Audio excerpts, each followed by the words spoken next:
오늘 새벽에 함께 볼 말씀 잠언 10장 1절에서 5절까지 말씀 우리 같이 보겠습니다. 한 목소리로 읽겠습니다. 솔로몬의 잠언이라. 지혜로운 아들은 아비를 기쁘게 하거니와 미련한 아들은 어미의 근심이니라. 불의의 재물은 무익하여도 공의는 죽음에서 건지느니라. 여호와께서 의인의 영혼은 줄이지 않게 하시나 악인의 소욕은 물리치시느니라. 손을 게으르게 놀리는 자는 가난하게 되고 손이 부지런한 자는 부하게 되느니라. 여름에 거두는 자는 지혜로운 아들이나 추수 때에 자는 자는 부끄러움을 끼치는 아들이니라. 아멘. 할렐루야. 이 말씀 우리에게 귀한 은혜의 말씀, 생명의 말씀 될 수 있기를 축복합니다. 이제 10장에서 보면 이제 솔로몬의 잠언이라고 분명히 이야기하고 첫 절의 말씀을 우리에게 주고 있습니다. 이 말씀은 참 생각하면 생각할수록 얼마나 지혜의 말씀인지요. 1절 말씀이 이렇게 나옵니다. 지혜로운 아들은 아비를 기쁘게 하거니와 미련한 아들은 어미의 근심이니라. 여러분, 자녀가 있다면은 이 키울 때 참 여러 모습을 많이 보게 되지요. 근데 이 말씀을 제가 묵상하다 보니까 깨닫는 것이 무엇이냐? 우리가 늘 지혜로운 아들일 수는 없는 것이죠. 때로는 미련한 아들이 될 수도 있는 것입니다. 그런데 미련한 아들이었다가도 때로는 지혜로운 아들일 수가 있는 것이죠. 이 두 가지 모습이 우리에겐 다 있다는 것을 알 수가 있습니다. 그러면서 참 들은 생각이, 미련한 아들이든 지혜로운 아들이든 그 흔적이 다 남는다는 것이죠. 사람은 보이지 않는 흔적을 다 남기기 마련입니다. 누군가의 기억 속에서도 그렇지만 사실 우리 마음속에 다 저장되어 있잖아요. 자녀들이 했던 말들, 또 때로는 가슴 아픈 추억들도 있을 것이고 상처들도 있을 것이고, 그 어렸을 적의 그 모습 때문에 자녀들을 대할 때 뭐 커서도 더 사랑하는 모습, 옛날의 그 아기 때 모습을 생각하면서 자녀들을 키울 때 속상하더라도 더 사랑하는 마음 가지고 대할 때도 있는 법이지요. 사람은 이처럼 흔적을 늘 남깁니다. 그래서 그 흔적 때문에 나중에는 참 힘들어하고 괴로울 때가 있는 법이죠. 그러나 반대로 그 흔적 때문에 기뻐하고 행복할 때도 있는 법입니다.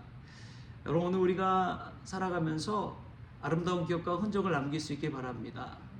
우리가 했던 말들이 때로는 나중에는 돌이킬 수 없는 말이 되어서 가슴에 참 후회로 한으로 남을 때가 있더라고요. 좀 더 잘해줬으면 좋았을 텐데 하는 마음이 들 때도 있고요. 지금 해야 될 것들을 나중에 하지 못하는 그 시기가 반드시 오기 때문에 그렇습니다. 지혜로운 아들은 아비를 기쁘게 한다라고 그렇게 이야기했는데, 참 우리 스스로가 지혜로운 아들도 될 수 있고 미련한 아들도 될 수 있다는 사실을 기억했으면 좋겠습니다. 늘 지혜로운 아들은 없는 법이지요. 우리가 성경 속에서 존경하는 인물들도 보면요, 성경에 기록된 것이 참 놀라운 것이 늘 지혜로운 모습만 있지는 않습니다. 미련한 모습도 다 있는 법이죠. 아브라함도 그렇잖아요.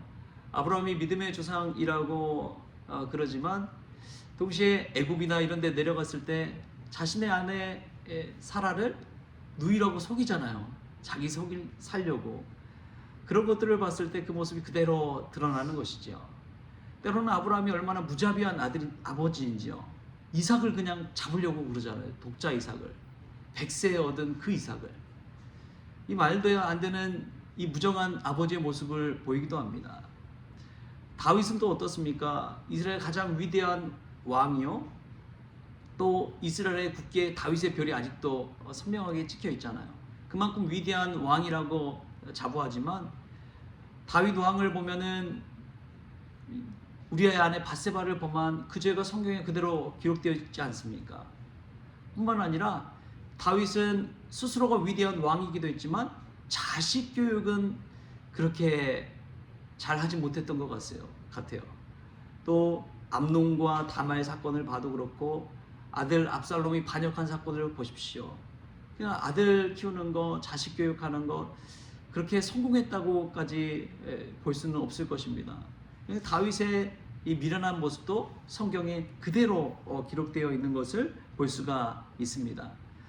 아브라함과 다윗의 모습만 봐도 늘 지혜로운 아들일 수는 없겠다. 때로는 미련한 모습도 있겠다. 우리는 우리 스스로 생각해 볼 때 늘 지혜롭다고 여기는 사람이 과연 있을까 싶습니다. 그러나 누군가의 기쁨이 될 수 있다면 우리도 지혜로운 아들, 딸이 될 수 있는 법이지요. 우리에게 미련한 모습도 있겠지만 지혜로운 아들로서 더 살아갈 수 있는 그런 저와 여러분 될 수 있기를 축복합니다. 또 보면은 1절에서 깨달을 수 있는 것이 있습니다. 우리 1절 말씀 한 번 더 읽어볼까요? 솔로몬의 잠언이라 지혜로운 아들은 아비를 기쁘게 하거니와 미련한 아들은 어미의 근심이니라. 아멘. 누가 미련하고 누가 지혜로운지를 결정할 수 있는 그런 기준이 무엇이냐? 1절 말씀을 읽으니까 그것은 아비를 기쁘게 하거니와 어미의 근심이니라. 그러니까 아버지와 어머니가 어떤 반응을 하느냐에 따라서 그 사람이 지혜로운 아들인지 미련한 아들인지를 성경은 알려준다고 우리에게 이야기하고 있습니다. 여러분은 어떻습니까? 여러분은 부모님이 보시기에 정말 지혜로운 아들이었습니까? 아니면 부모님의 근심이었습니까?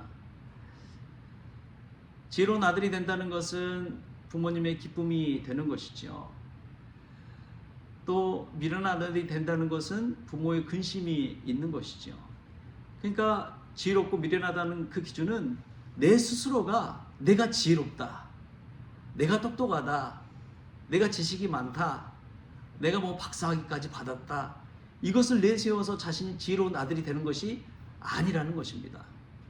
지혜로운 아들이 된다는 것은 부모님이, 나를 키워주신 부모님께서 나로 인해서 기뻐하고 나를 정말 자랑스러워하고 나로 인해서 행복해하고 이럴 때 지혜로운 아들로 여겨진다는 것이죠. 잠언에서 또 나오는 말씀 중에 그런 게 있잖아요. 내 입으로 나를 칭찬하는 것이 아니라 타인으로 하여금 나를 칭찬하게 하라. 지혜로운 사람은 그렇습니다. 내 스스로가 나의 영광을, 나의 자랑을 드러내기보다 다른 사람으로 인해서 칭찬받을 만한 행동을 하는 사람, 다른 사람으로 인해서 높임받고 존중받는 사람, 그러한 사람이 지혜로운 사람인 줄 믿습니다. 그래서 이제 이 지혜롭고 미련한 것의 기준은 내 스스로가 세우는 것이 아니라 타인으로 하여금, 내 스스로 세우는 것이 아니라 부모님으로 하여금 기쁨이 되느냐, 여기에 있다는 것이죠. 우리 스스로 한번 이 말씀을 통해서 자기 자신을 돌아보면 좋겠습니다. 가정에서든 교회에서든 어디서든 마찬가지인 것 같아요. 내가 어떻게 하느냐에 따라서 상대방의 반응을 한번 보십시오. 제가 오랜만에 이제 저희 안산 목회자 축구팀을 오랜만에 운동하러 갔어요. 갔더니 오랜만에 운동하면은 잘 하나요, 못 하나요? 잘 못하죠. 오랜만에 이제 운동하다 보면 잘 뛰기도 어렵고 체력도 안 되고 어렵죠. 그래서 이제 한 번은 필드에서 수비를 보고 또 두 번째 게임에서는 이제 골키퍼를 좀 해달라고 해서 골키퍼를 이렇게 봤습니다. 근데 한 목사님이 저한테 그래요. 이 목사님 참 축구 착하게 한다. 착하게 축구한다 그래요. 남들이 좀 하려고 하지 않는 게 골키퍼잖아요. 왜냐하면 골키퍼보다도 막 뛰고 싶거든요. 본인 운동을 위해서. 그런데 골키퍼를 딱 한다고 하니까 참 착하게 축구한다 그러더라고요. 네, 그러면서도 이제 저를 그렇게 좀 칭찬해주고 하는 그 모습이 듣기에 나쁘지는 않더라고요. 여러분, 어떤 사람이 칭찬받습니까?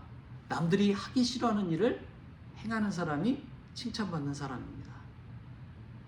굳은 일, 남들이 좀 꺼리는 일, 좀 하기 귀찮은 일을 할지라도 하나님이 보시기에, 우리 하늘아버지께서 보시기에 가장 귀한 일은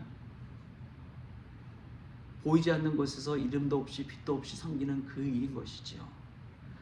남들 앞에서 다 칭찬받고 영광받는다면 이미 상을 받은 것이라고 성경은 이야기합니다.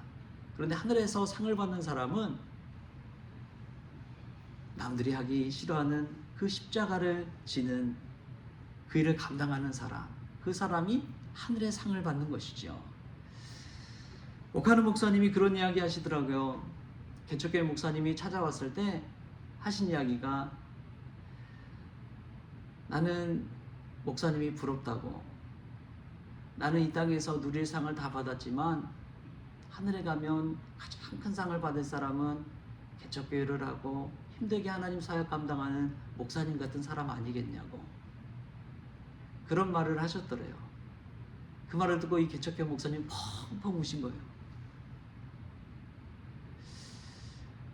여러분, 우리가 예수님을 믿고 산다는 것은 다른 것이 아닙니다. 우리의 이름과 우리 영광에 살아가는 것이 아니라 우리가 십자가를 지고 우리의 삶의 자리에서 최선을 다하는 삶을 살아갈 때 우리에게 주신 하늘의 상급이 있는 줄 믿습니다. 각자의 자리에서 보이지 않는 그곳에서 우리가 지혜롭다 칭찬받고, 내가 아니라 타인으로 하여금 칭찬받는 그러한 지혜로운 믿음의 성도님들 될 수 있기를 주신 예수님의 이름으로 축원합니다. 기도하겠습니다. 주신 하나님 감사합니다. 때로는 사람들 앞에서, 남들 앞에서 나 자신을 높이고 싶을 때가 얼마나 많은지요. 누구에게든 기쁨이 되고 자랑이 되는 삶을 살고 싶지만 주님, 때로는 너무도 부족해서 미련하다 여김받을 때도 있습니다. 지나고 나서 보니까 부모님의 기쁨과 자랑이 되기보다 부모님의 근심이 되고 부모님의 아픈 손가락이 될 때도 있었습니다. 그럼에도 불구하고 오늘 이 지혜의 말씀 가운데 섰을 때에 주님, 우리가 서 있는 그 자리에서 나에게 주신 그 십자가를 잘 지고 나아가는 그런 크리스천이 되기를 원합니다. 그리하여 이름도 없이 빛도 없이 그 일을 감당했을 때에 하늘의 상급받고 하늘아버지께 칭찬받는 그러한 믿음의 성도들 다 되어지게 하여 주옵소서. 오늘도 내게 주어진 십자가를 지고 주님을 따르기를 원하오며 거룩하신 예수님의 이름으로 기도하옵나이다. 아멘. 우리 주님이 가르쳐주신 기도로 오늘 새벽 기도를 마치겠습니다. 하늘에 계신 우리 아버지여, 이름이 거룩히 여김을 받으시오며 나라가 임하시오며 뜻이 하늘에서 이루어진 것 같이 땅에서도 이루어지이다.